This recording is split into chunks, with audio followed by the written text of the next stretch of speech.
내 이웃에게 무엇을 구워줄 때 너는 그의 집에 들어가서 전당물을 취하지 말고 너는 밖에서 있고 내게 꾸는 자가 전당물을 밖으로 가지고 나와서 내게 줄 것이며 그가 가난한 자이면 너는 그의 전당물을 가지고 자지 말고 해질 때에 그 전당물을 반드시 그에게 돌려줄 것이라. 그리하면 그가 그 옷을 입고 자며 너를 위하여 축복하리니 그 일이 내 하나님 여호와 앞에서 내 공의로움이 되리라. 공궁하고 빈한한 품꾼은 너희 형제든지 내 땅 성문 안에 우거하는 객이든지 그를 학대하지 말며 내 품삯을 당일에 주고 해진 후까지 미루지 말라. 이는 그가 가난함으로 그 품삯을 간절히 바람이라. 그가 너를 여호와께 호소하지 않게 하라. 그렇지 않으면 그것이 내게 죄가 될 것임이라. 아버지는 그 자식들로 말미암아 죽임을 당하지 않을 것이요 자식들은 그 아버지로 말미암아 죽임을 당하지 않을 것이니 각 사람은 자기 죄로 말미암아 죽임을 당할 것이니라. 너는 객이나 과부의 송사를 억울하게 하지 말며 과부의 옷을 전당 잡지 말라. 너는 애굽에서 종되었던 일과 내 하나님 여호와께서 너를 거기서 속량하신 것을 기억하라. 이러므로 내가 내게 이 일을 행하라 명령하노라. 내가 밭에서 곡식을 벨 때에 그 한 묻을 밭에 잊어버렸거든. 다시 가서 가져오지 말고 나그네와 고아와 과부를 위하여 남겨두라. 그리하면 내 하나님 여호와께서 내 손으로 하는 모든 일에 복을 내리시리라. 내가 내 감람나무를 떤 후에 그 가지를 다시 살피지 말고 그 남은 것은 객과 고아와 과부를 위하여 남겨두며 내가 내 포도원의 포도를 딴 후에 그 남은 것을 다시 따지 말고 객과 고아와 과부를 위하여 남겨두라. 너는 애굽 땅에서 종되었던 것을 기억하라. 이러므로 내가 내게 이 일을 행하라 명령하노라. 제가 얼마 전에 며칠 전에 제 인생에서 정말 중요한 사건 하나가 이제 생겼는데요. 그날 이제 아버지한테 이제 전화가 왔습니다. 전화가 와서 이제 제 아버지랑 통화를 하는데 갑자기 아버지께서 지금 준비 안 된 제게 굉장히 이상한 말씀을 하시는 거예요. 그게 뭐냐면 현성아 이제 아버지는 이제 설교를 안 하기로 했다 이렇게 말씀을 하시는 거예요. 그래서 제가 그 말씀을 듣고 좀 놀라서 아니 왜 설교를 안 하시냐고 기회가 있으면 하시는 거지 왜 이제 설교를 안 하시냐고 그렇게 이제 여쭸더니 아버지께서 제가 그 생각하지도 못한 말씀을 갑자기 하시는 거예요. 그게 뭐냐면 내가 요즘 매일 새벽에 네 설교를 듣고 있는데 아들의 설교를 들으면서 정말 많은 생각을 하셨다는 거예요. 그게 뭐냐면 내가 내 아들 설교를 듣고 진심으로 은혜를 받는데 이렇게 내 아들 설교를 듣고 있으니까 아버지가 일평생 해왔던 자기의 설교가 생각나더라는 거예요. 그러면서 갑자기 내가 그동안 얼마나 내 양떼들을 배고프게 하고 내가 내 양떼들에게 얼마나 좀 잘 먹이지 못했는지 그게 깨달아서 너무 부끄럽고 그런데 한편으로는 내 아들 설교를 들으면서 내가 은혜 받을 수 있어서 너무 감사하다고 갑자기 그렇게 말씀을 하시는 거예요. 그러면서 이제 저한테 마지막으로 하시는 말씀이 뭐냐면 요즘에 일어나면 아들이 했던 설교를 듣고 있다고 고맙다고 늘 은혜 받고 있다고 그렇게 말씀을 하시고 전화를 끊으시는데 이날은 제가 평생 잊지 못할 날이 될 것 같고 아버지의 이 말씀은 제가 절대로 잊지 못할 말씀이 될 것 같은 거예요. 왜냐하면 제가 제 아버지에게 일평생 듣고 싶었던 말이 바로 이 두 가지 말, 저를 인정해 주시는 말씀과 또 미안하다는 진심 어린 회개의 한마디였어요.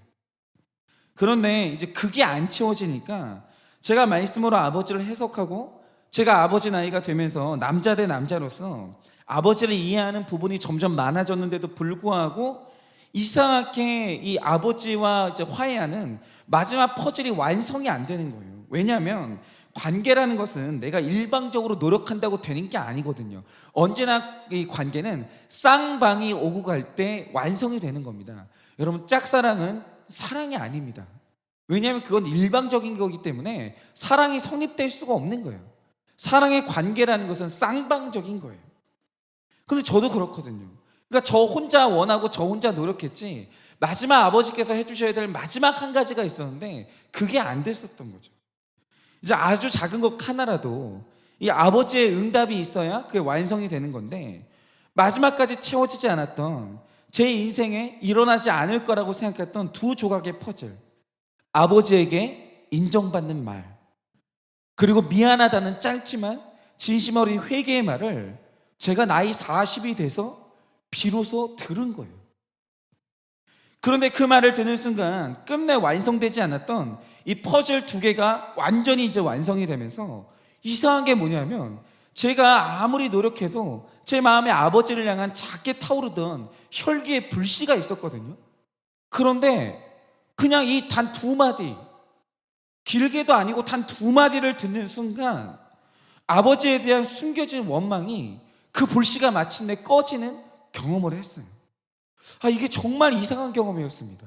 그냥 제 안에 절대 해결되지 않을 것 같았던 그 문제가 싹 하고 해결되는, 응어리가 풀어지는 이상한 경험을 했어요. 사는 동안 큐티를 하면서 그렇게 노력해도 안 되는 것이 아버지가 해주신 이 두 마디, 진심 어린 두 마디 때문에 저절로 되어지는 아주 신비한 경험을 한 겁니다. 그런데 제가 이 일이 있고 난 후에 혼자서 그런 생각을 했어요. 왜 아버지가 이 늦은 연세에 갑자기 나에게 이 말씀을 하셨을까? 뭐가 아버지로 하여금 일평생 가장 하기 힘들었던 두 마디를 마침내 고백하게 만든 것인가? 저희 아버지는 정말 이 두 마디가 안 되셨었거든요. 늘 이 두 마디를 숨겨왔던 분이고 늘 이 두 마디를 부정했던 분인데 뭐가 우리 아버지로 하여금 그것을 하게 만든 것인가? 그 생각을 계속했는데 그러다가 내린 결론이 뭐냐면 아버지가 비로소 약해지셨구나. 아버지의 약함이 이 두 가지 고백을 드디어 하게 만들었구나. 이 결론을 제가 내린 거예요. 그렇죠. 젊은 시절에 제 아버지를 특징 짓는 가장 적절한 한마디가 있다라고 하면 그건 바로 강함이었어요. 제 아버지는요, 체력이 강한 분이고 제 아버지는 의지가 엄청나게 강한 분이고요. 제 아버지는 자기 의의가 정말 강한 분이고 확신이 정말 강력한 분이었어요. 그런데 그 이 강함에 사로잡혀 있었으니까 할 수 있었던 일들도 정말 많지만 그 강함 때문에 절대로 안 되는 것, 불가능한 것도 너무 많았던 분이에요. 그런데 그 안 되는 것들 중에 하나가 뭐냐면 이 세상의 약한 것들에 대한 체휼과 포용이 안 되는 거예요. 그러니까 이런 거죠. 내 자신에 대한 약함도 용납이 안 되고 내 자신에 대한 약함이 용납이 안 되니까 다른 사람의 약함이 용납이 안 되는 거예요. 내 자신이 믿음이 약한 게 용납이 안 되니까 다른 사람의 약함을 보면 그렇게 정죄가 되는 거예요. 어떻게 장로라는 사람이 저렇게 믿음이 없나? 어떻게 집사라는 사람이 저렇게 믿음이 없나? 그렇게 내 믿음 약한 것도 용납이 안 되고 남의 믿음 약한 것도 용납이 안 되는 거예요. 체력이 약한 사람을 만나게 되면 내 연약함도 용납이 안 되지만 다른 사람의 연약함이 너무너무 불편한 거예요. 확신이 약한 사람을 보면 그 이해가 안 되는 거죠. 그러니까 연약하디 연약한 저는 늘 강한 아버지를 보고 있으면 열등감 때문에 괴로웠고 그 연약함 때문에 늘 아버지한테 혼나니까 아버지와의 관계가 좋을 수가 없죠. 아버지가 자기 자신의 연약함을 인정하지 않고 제 자신의 연약함을 인정해 주지 않으니까 저는 아버지 앞에만 가면 숨이 막혔어요. 많은 상처를 받았죠. 그런데 비로소 그 아버지가 약해졌어요. 본인께서도 이거는 처음 경험하는 약함이고 저도 아버지의 연약함을 처음 접하는 건데 드디어 아버지가 자신의 약함을 수용하시고 인정하신 거예요. 그러자 어떤 일이 일어났냐? 일평생 강한 아버지와는 도저히 접혀질 수 없는 저와 아버지 사이에 거리가 있었는데 아버지가 약해지자 그 벽과 틈이 완전히 사라진 거예요. 완전히. 그래서 절대로 강함은 해결할 수 없었던 아버지와 저 사이에 놓여 있었던 벽, 아버지와 저 사이에 있었던 그 거리감이 이 약함으로 말미암아 그 모든 것이 무너졌어요. 그리고 마침내 아버지와 제가 받아들여지고 연합할 수 있었다는 거죠. 그래서 약함은 강함이에요. 절대로 강한 것이 할 수 없는 그 일을 약함은 할 수 있다라는 거예요. 여러분, 이 세상에 약한 것만 이뤄낼 수 있는 일이 있고 약한 것만 낳을 수 있는 생명이 있다라는 거예요. 그리고 오늘 말씀을 보면 왜 하나님이 택자의 삶에 그 연약함을 주시는지 그 이유가 해석이 되는데요. 제가 여기까지 신명기서를 큐티하면서 정말 놀랐던 게 뭐냐면 하나님이 전능하시잖아요. 하나님이 이 세상에 제일 강하시잖아요. 하나님보다 강한 것이 없거든요.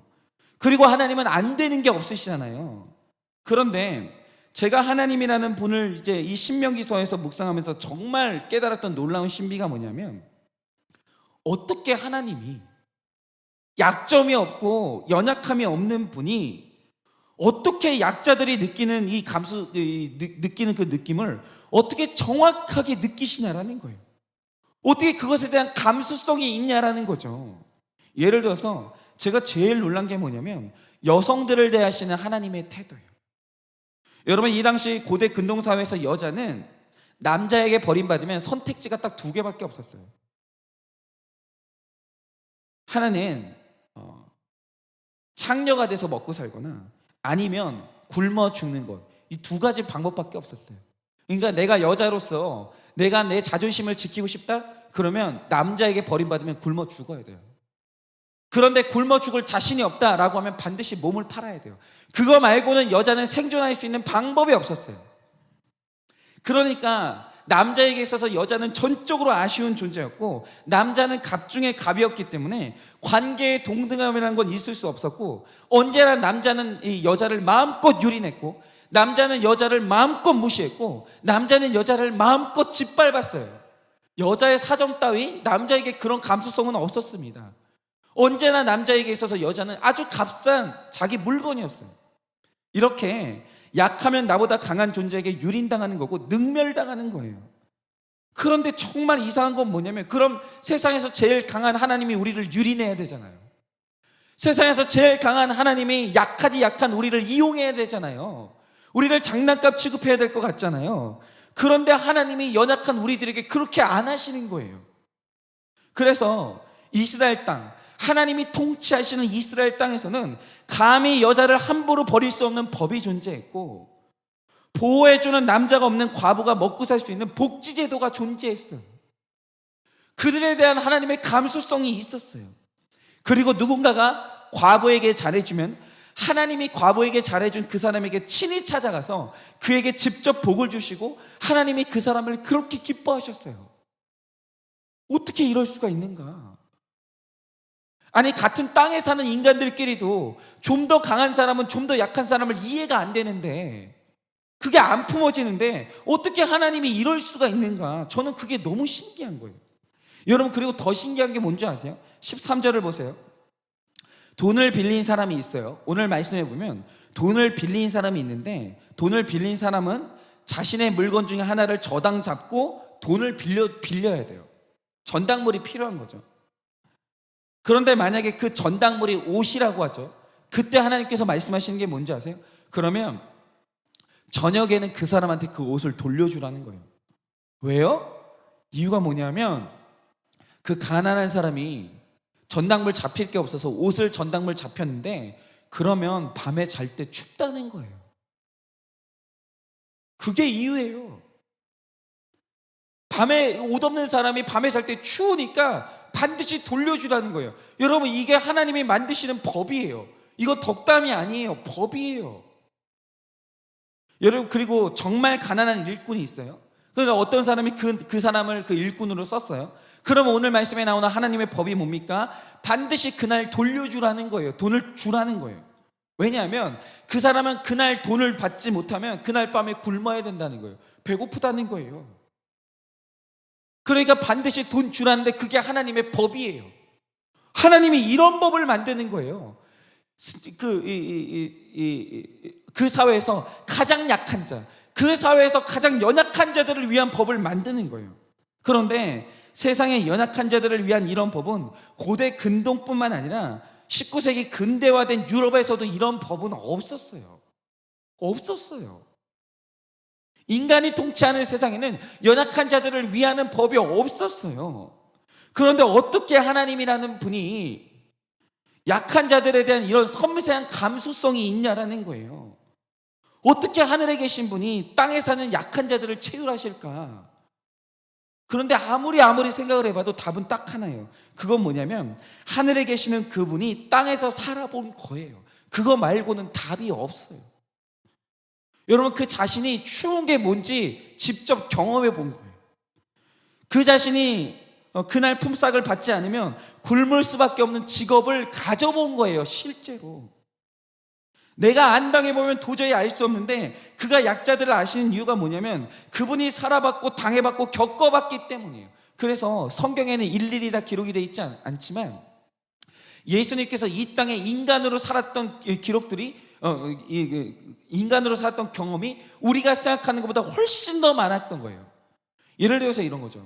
여러분, 예수님이 그 아브라함의 기록에 대한 기록을 보면, 아브라함이 어느 날 자기 장막에 있는데 정말 피곤하고 정말 목마른 기색을 가지고 이 사막을 여행하는 한 무리를 만나게 됩니다.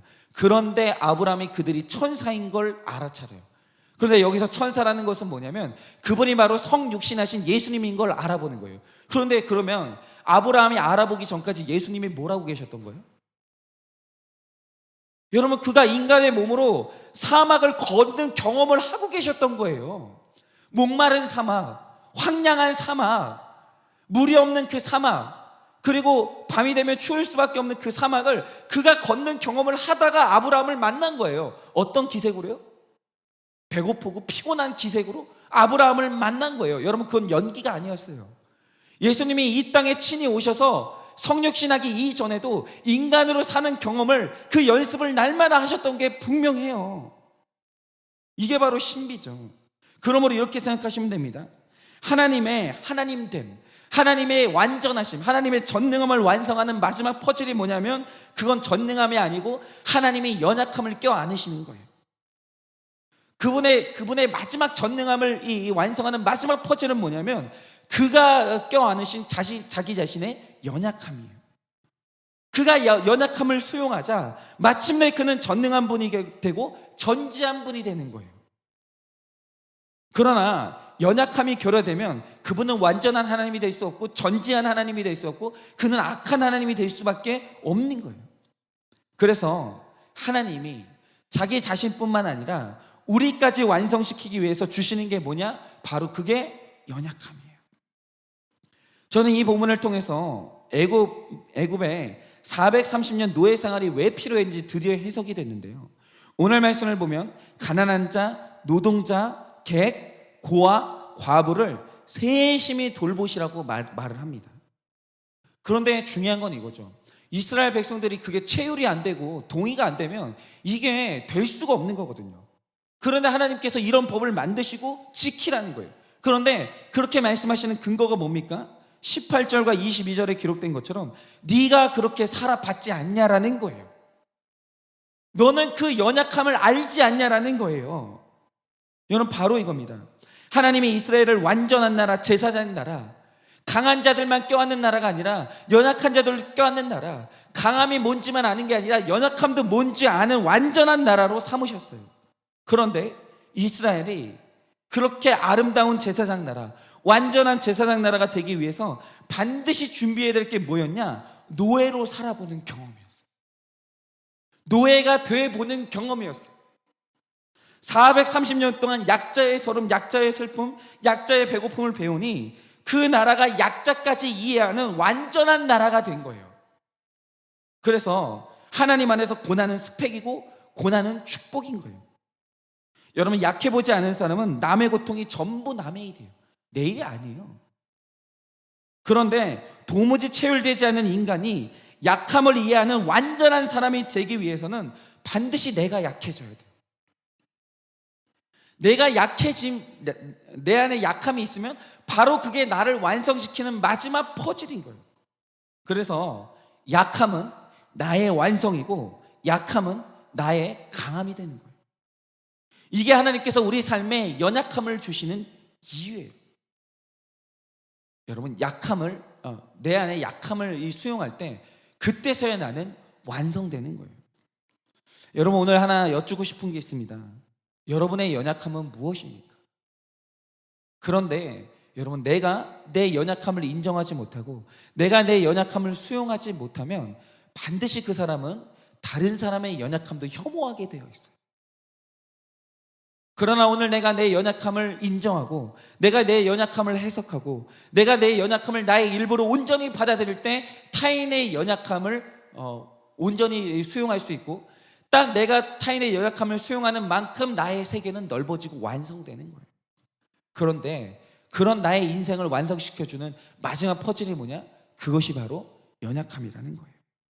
그러므로 오늘 내 삶에 연약함이 있다면 그것을 부인하고 가리려고 필사적으로 노력하는 것이 아니라 그것을 수용하시기 바랍니다. 그것이 바로 하나님 나라에서 나의 스펙의 완성임을 수용하시를 바랍니다. 그래서 나의 약함으로 말미암아 내 사명이 확장되고 내가 드디어 이해되어지고 내가 드디어 완성되는 놀라운 축복이 일어나기를 예수님의 이름으로 축원을 드립니다.